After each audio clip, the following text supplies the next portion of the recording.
बिस्मिल्लाहिर्रहमानिर्रहीम। अस्सलाम वालेकुम व्यूअर्स, आप देख रहे हैं डाइनिंग और आपको आवाज़ से भी महसूस हो रहा होगा कि कितने क्रिस्पी बने हैं। आज हम झटपट से बहुत ही मज़ेदार अंडे के कबाब बना रहे हैं। रेसिपी पसंद आए तो चैनल को सब्सक्राइब कर दें, बेल आइकन को ऑल पे कर देने से आपको वीडियो का नोटिफिकेशन सबसे पहले फ्री में मिल जाएगा। अंडों को उबालने के लिए हम पानी इतना लेंगे कि अच्छी तरह से डिप हो जाए। तकरीबन 1 से 1.5 लीटर है। अंडों को उबालते हुए आधी चाय की चम्मच से थोड़ा सा कम नमक डाला है, इससे अंडों का छिलका बहुत आसानी से उतर जाएगा। साथ ही दूसरे पैन में आधा किलो आलू को भी उबाल लेते हैं। छिलके समेत आलू उबालने का ये फायदा है कि जब हम इसका छिलका उतारेंगे ना तो ये अंदर से बिल्कुल खुश्क खुश्क रहेंगे। देखिए आलू को मैश करते बिल्कुल भी इसमें किसी किस्म की चिपचिपाहट नहीं है। अंडों को मीडियम लो हीट पे 5 से 6 मिनट तक हार्ड बॉयल कर लिया है और नमक डालने की वजह से देखें छिलका कितनी आसानी से उतर रहा है। अंडों को बारीक कश करके हम शामिल कर रहे हैं। अंडे के बच जाने वाले छोटे पीसेस को हम ग्रेट नहीं करेंगे क्योंकि इससे उंगलियों के जख्मी होने का अंदेशा है। सो सभी छोटे पीसेस को रखते हुए हाथ से इस तरह से मसल के ग्रेट कर रहे हैं। कबाब की इस रेसिपी में तीखा सा जायका लाने के लिए सब्ज हरी मिर्ची हैं जो कि लाल रंग में कन्वर्ट होगी। ये हम 3 से 4 चॉप करके इस्तेमाल कर रहे हैं। हरा धनिया खाने के साथ साथ देखने में भी खूबसूरत लगता है।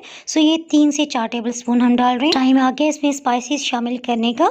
नमक लेवल करके 1 चाय की चम्मच, लाल मिर्च पाउडर आधी चाय की चम्मच से थोड़ा सा ज्यादा है, चाट मसाला ये 1 चाय की चम्मच, 1 चाय की चम्मच अधकटा खुश्क धनिया और 1/4 टीस्पून गरम मसाला पाउडर। बाइंडिंग के लिए आधा कप हम ब्रेड क्रम्स का इस्तेमाल करें घर के बने हुए। अगर आप इसका लिंक देखना चाहें तो ऊपर आई बटन में लिंक है, उसे क्लिक करके रेसिपी जान सकते हैं। सभी को अच्छी तरह से मिक्सअप कर लेते हैं। देखिए आलू का मसाला कितना खुश्क खुश्क सा लग रहा है। मैं इसमें कबाब जरा बड़े साइज का बना रही हूँ, सो मसाला ज्यादा लिया है। हाथों में गोल गोल घुमाते हुए राउंड शेप दे देने के बाद इसे उंगलियों से फैला के कबाब की शेप दे देते हैं। जहाँ कहीं भी क्रैक्स महसूस हो ना उंगली की मदद से इसे फिल कर लें। कबाब को फ्राई करने के लिए आप अंडे का इस्तेमाल भी कर सकते हैं। हम इसमें मैदे का मिक्सचर बना रहे हैं, उसके लिए 6 खाने वाले चम्मच मैदा, आधी आधी चाय की चम्मच नमक, लाल मिर्च पाउडर और अजवाइन डाला है। आधे कप से थोड़ा सा ज्यादा इसमें पानी गया है। ना तो इसे पतला होना चाहिए और ना ही बहुत गाढ़ा। ये कुछ गाढ़ा लग रहा है, सो 4 खाने वाले चम्मच पानी मजीद शामिल कर दिया है। कबाब को पहले मैदे वाले इस मिक्सचर में अच्छी तरह से डिप कर लेते हैं, ऐसे कि इसका कोई हिस्सा भी खुश्क ना रहे।